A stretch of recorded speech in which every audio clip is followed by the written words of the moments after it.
प्रधानमंत्री तो वहाँ कोई काम के नहीं है। इमरान खान को तो बाल्टी उड़ा के जेल में ले गया था। तो सबको पता है कि वहाँ जो कुछ है वो पाकिस्तान की आर्मी है। तो शेर का वर्चस्व कैसे रहेगा? वो शाकाहारी हो जाएगा तो वर्चस्व रहेगा? नहीं होगा। शेर का वर्चस्व कब है? जब दहाड़े बिना मतलब किसी को काट ले, तब लोग भागते रहेंगे उससे। तो पाकिस्तान की आर्मी जो है ना, वो अपना वर्चस्व बनाने के लिए ये सब काम को करती रहती है। बारूद भर के भेजे थे, उड़ाना चाहिए था वहाँ पे। कम से कम ऐसी दिवाली होती कि कम से कम 10 दिन तक इंडिया से दिखता कि जो काला धुआं आ रहा है ना, ये पाकिस्तान से आ रहा है। और तब जाके बोलते कि आतंकवादियों ने कहा था कि मोदी को बता देना, महंगा पड़ गया, मोदी जाग चुका है। नहीं तो चूंकि आप ऑपरेशन सिंदूर की बात कर रहे हैं, तो ये बार बार होता है, मतलब बार बार मतलब हर समय समय पर कि पाकिस्तान कोई हम पर आतंकवादी हमला करता है, हमको प्रवोक करता है और फिर हम उसको जवाब देते हैं। और जवाब देना भी इधर शुरू हुआ है। पहले तो हम डिप्लोमेसी की बात करते थे। तो इसका क्या इलाज है आपके हिसाब से? क्योंकि ये बार बार मतलब आतंकवादी हमला हो जाता है, फिर हम जवाब देते हैं, फिर वही हो जाता है। पाकिस्तान का मालिक कौन है? तो पाकिस्तान का मालिक है पाकिस्तान की आर्मी। ये प्रधानमंत्री तो वहाँ कोई काम के नहीं है। इमरान खान को तो बाल्टी उड़ा के जेल में ले गया था। तो सबको पता है कि वहाँ जो कुछ है वो पाकिस्तान की आर्मी है। और आर्मी हमेशा अपने जूते के नीचे रखना चाहती है प्राइम मिनिस्टर को।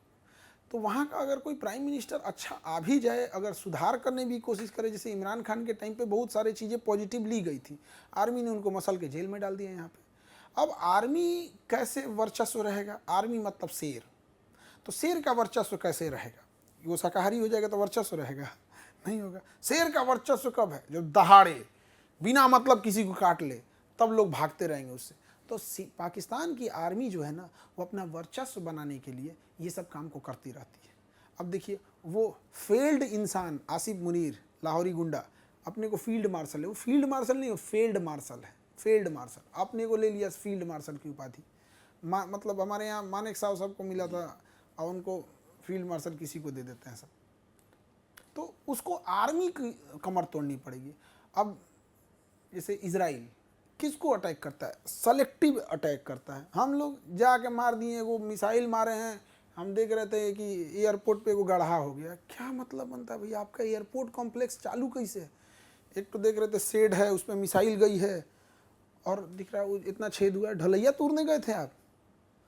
ब्रह्मोस के अंदर कौन सा बारूद भर के भेजे थे? उड़ाना चाहिए था वहाँ पे। कम से कम ऐसी दिवाली होती कि कम से कम 10 दिन तक इंडिया से दिखता कि जो काला धुआं आ रहा है ना, ये पाकिस्तान से आ रहा है। और तब जाके बोलते कि आतंकवादियों ने कहा था कि मोदी को बता देना, महंगा पड़ गया, मोदी जाग चुका है।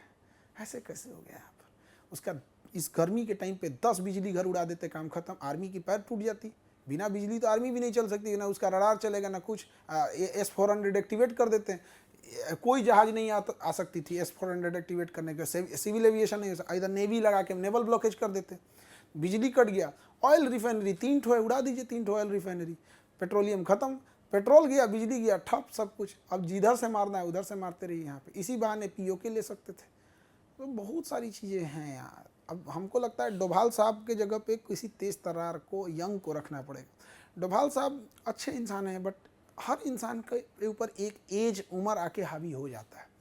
तो कई बार सरकार लोग नीतीश कुमार से बोलते हैं कि इनका एज हो गया, तो भैया उधर डोभाल साहब का भी हो गया है।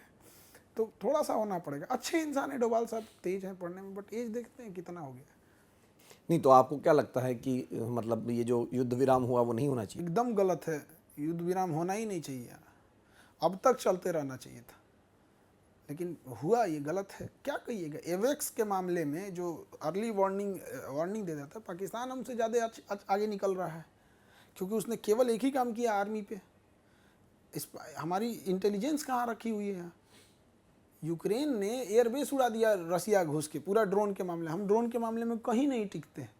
तो किस चीज़ पे लड़ेंगे? इस युद्ध में हुआ क्या? चाइना का हथियार टेस्टेड हो गया, पाकिस्तानी आर्मी का फिर से वर्चस्व हो गया, अपने देश में तो शामिल कर ही लिया। और जितने ये गल्फ़ कंट्रीज हैं और वेस्टर्न एलाइज हैं, उन्होंने मान लिया कि हमारे एयरफोर्स को मार के गिरा दिया है। अब देखिए वेस्टर्न मीडिया को वो दिखा रही है कि हमारे पाकिस्तान ने हमारे एयरफोर्स को मार के गिराया। हमारी मीडिया नहीं दिखा रही है। अब हम लोग देश की जनता पीसते हैं, हम किसको देखें? लेकिन 90% लोग केवल इंडियन मीडिया देख रहे हैं, और CNN या बाहर का नहीं देख रहे हैं। अब संसद में कोई सवाल पूछे तो पूरा पता चलेगा। तो ये तो हाल हो गया है कि हमको किस पे भरोसा करें।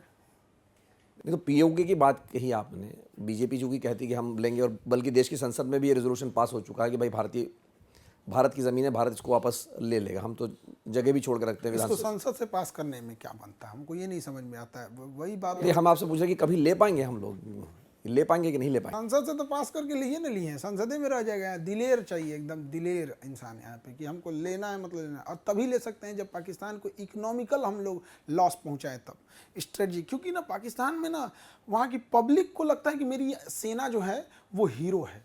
जब हम फाइनेंशियल लॉस करेंगे, जब वहाँ पेट्रोल बिकेगा 450 रुपया, तब जाके वहाँ की पूछेगी आर्मी की वजह से ये चीज़ें हो रही हैं। गर्मी के दिन में बिजली नहीं रहता, तब उसको समझ में आता है इन्फ्लेशन हाई होना चाहिए। हम क्या कर पा रहे हैं उसका? आईएमएफ से लोन पास करा लिया वो। तो पानी तो रोक रहे हैं अब नहीं रोक पाएंगे ना, बरसात में तो पानी ही नहीं रहती है, तो रोक सकते हैं लोग यहाँ पे। तो हम भी अभी गर्मी के दिन में अपने आगे तालाब का पानी रोक देंगे हम, लेकिन बरसात आएगा तब नहीं रोक पाएंगे ना। हालांकि रोक देना, पानी रोकना बड़ा अच्छा डिसीजन था, इसमें हम नहीं कह रहे हैं, लेकिन अभी भी प्रॉपर चैनल नहीं है उस पानी को लंबे समय तक होल्ड करने की। अभी से जाग के होल्ड कर लें, राजस्थान में छोड़ दें उन पानियों को ले आके। तो बात तो ये सरकार कह रही कि ये गंगानगर तक पानी जाएगा, मतलब राजस्थान तक ले जाने की बात तो सरकार कर रही है, लेकिन इनको इंफ्रास्ट्रक्चर बनाने में 7-8 साल लगेगा। इसमें सरकार अच्छा स्टेप ले रही है, लेट से सही लेकिन ले रही है। इसमें सरकार की कहीं आलोचना नहीं होनी चाहिए।